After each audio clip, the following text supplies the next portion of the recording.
Hola, nosotros vamos a presentar el caso de Ayotzinapa. Nuestra tesis es la alianza entre el gobierno de México y los medios de comunicación masivos, cómo tergiversaron y estigmatizaron el caso de Ayotzinapa. Los hechos de la problemática es el movimiento social actual que elegimos, pero enfocándonos en el contexto de cómo tras 10 años de la desaparición de los 43 normalistas, las familias siguen exigiendo justicia al gobierno y a las autoridades con la frase que se ha vuelto viral: vivos se los llevaron, vivos los queremos. Para generar un poco más de contexto, se explican los hechos de lo sucedido con los 43 estudiantes. El 26 de septiembre del 2014, de acuerdo a las investigaciones del PGR y el gobierno, así como el reporte de los forenses, los estudiantes en Iguala Guerrero abordaron 5 autobuses robados, prestados, que era un poco de las normas que tenían los normalistas, en donde a través de las teorías se dice que 2 de ellos tenían droga escondida, por lo cual las investigaciones y los libros y documentales dicen que las Fuerzas Armadas mexicanas los empezaron a perseguir junto con los narcos de Guerrero, los Guerreros Unidos, el grupo criminal que tenía, bueno, en los 2 autobuses las drogas escondidas. Estos estudiantes que se estaban subiendo a lo que después en el documental Los días de Ayotzinapa por el director Paco Ignacio y la periodista de investigación Anabel Hernández dijeron que era el autobús un ataúd con ruedas.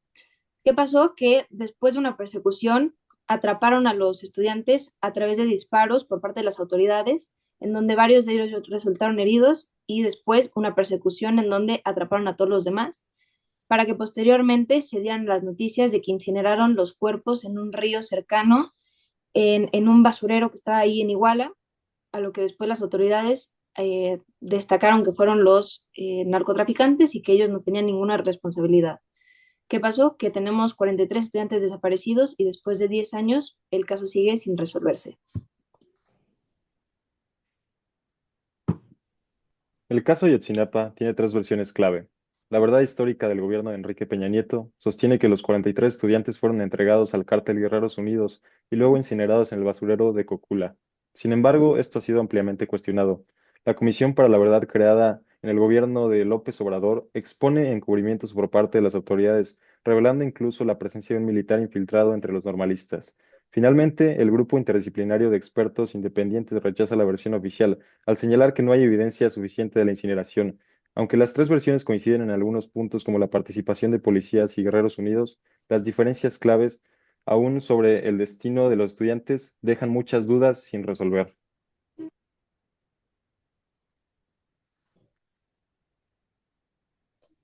En 2017, Fernanda Ramírez Santos, doctora en comunicación, escribió su tesis titulada El tratamiento informativo de Televisa en el caso Ayotzinapa, en el cual cubre y analiza 4 meses de cobertura de noticias en el noticiero nocturno de Joaquín López Dóriga, y en dicha cobertura se realiza una estigmatización de las protestas, esto debido a que se muestran sobre todo imágenes de los conflictos o enfrentamientos que se realizaban durante las protestas entre civiles y autoridades, así como las afectaciones que había en la vía pública. Es decir, en lugar de tratar más hechos sobre el caso, se utilizaban estas imágenes para cambiar la perspectiva de las personas acerca del movimiento de Ayotzinapa.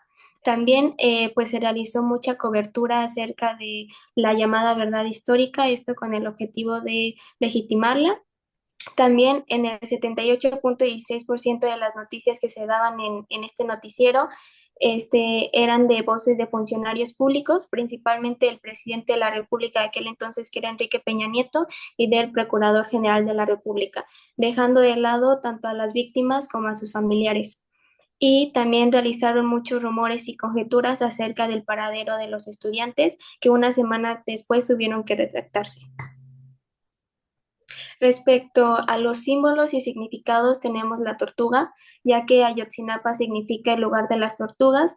Por lo tanto, este animal se ha convertido en un símbolo de la lucha por encontrar a los 43 estudiantes desaparecidos. Y como lo dice el abogado de estas familias, como la tortuga, la justicia es lenta, pero dura e implacable, y llegará a Ayotzinapa.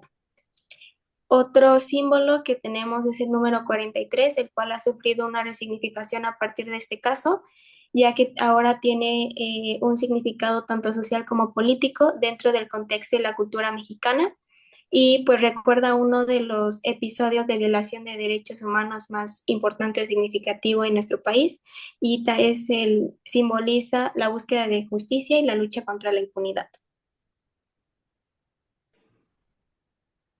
El caso Ayotzinapa no solo representa una crisis de derechos humanos, sino también un ejemplo claro de cómo los medios manipularon la narrativa a través de falacias argumentativas. Televisa, por ejemplo, incurrió en varias falacias que favorecieron la versión oficial del gobierno.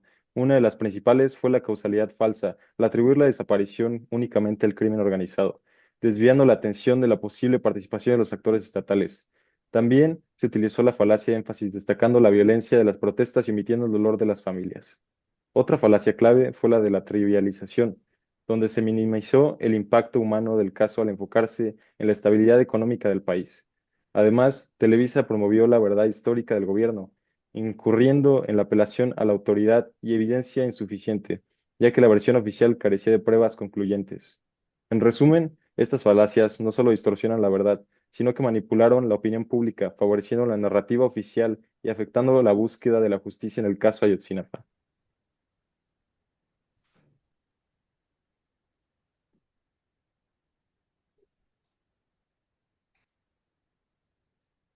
Hablando un poquito más acerca de las analogías, en este caso tenemos dos.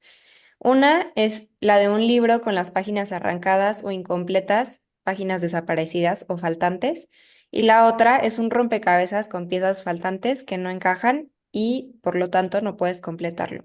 La primera analogía se asemeja a un libro, ya que tiene párrafos incompletos, capítulos incompletos y en algunas partes desaparecieron hojas por completas. Em, mucha información importante se omitió durante la investigación, por lo que hace semejanza a esas páginas faltantes y también muchos testimonios fueron silenciados y muchas investigaciones no fueron realizadas. Sin todo esto que falta, la narrativa del libro no tiene sentido. La historia deja al lector, que es la sociedad, como nosotros, con muchas dudas, con vacíos, miedos, preguntas sin respuesta, entre muchas otras cosas. Podemos decir que leer este libro hoy en día solo genera más dudas, frustración y confusiones. Por otra parte, el caso también se puede ver como un rompecabezas con piezas faltantes. Llevas esperando por este rompecabezas mucho tiempo y cuando por fin llega, lo sacas de la caja y comienzas a ver que faltan muchas piezas. El rompecabezas decía de ser de 1000 piezas, sin embargo, no sientes que las 1000 piezas estén ahí. Decides continuar y armar el rompecabezas. Sin embargo, hay muchas piezas que no encajan. Esto se asemeja a los testimonios silenciados, las pruebas faltantes, y tú sigues intentando armar el rompecabezas, sin embargo, te es imposible y al final lo que ves en la imagen no tiene sentido, como la historia de Ayotzinapa, lo que te deja con frustración, coraje e inconformidad. En conclusión, después de analizar toda la información relacionada con el caso de los 43 normalistas, concluimos que el movimiento nos ha hecho reflexionar mucho como sociedad mexicana de la misma manera en la que ha generado enojo. Las investigaciones, testimonios de los sobrevivientes nos muestran de la manera más clara que el gobierno estuvo involucrado en la desaparición de los estudiantes, entregándolos al grupo de narcotraficantes Guerreros Unidos, el cártel de Guerrero. La desaparición de los estudiantes generó mucho descontento y nos dimos cuenta de que el gobierno intentó cubrir todo con cortinas de humo y desviar la responsabilidad hacia el crimen organizado, evitando que las autoridades se hicieran responsables por sus acciones. Al relacionar el caso de los 43 normalistas con Humberto Eco, notamos la evidente carga simbólica de los 43 estudiantes que desaparecieron. Esto representa para México una señal de impunidad que está presente en nuestro país hoy en día, reflejando desconfianza hacia las autoridades y que lejos de ser un problema nacional, ahora es un problema internacional. Este es un mensaje político terrible, tanto nacional como internacionalmente, ya que se ha percibido como un país donde la impunidad y la corrupción forman parte de la cultura y donde los crímenes como la desaparición forzada se han permitido sin castigo. Usamos distintas referencias y bueno, eso sería todo de la presentación.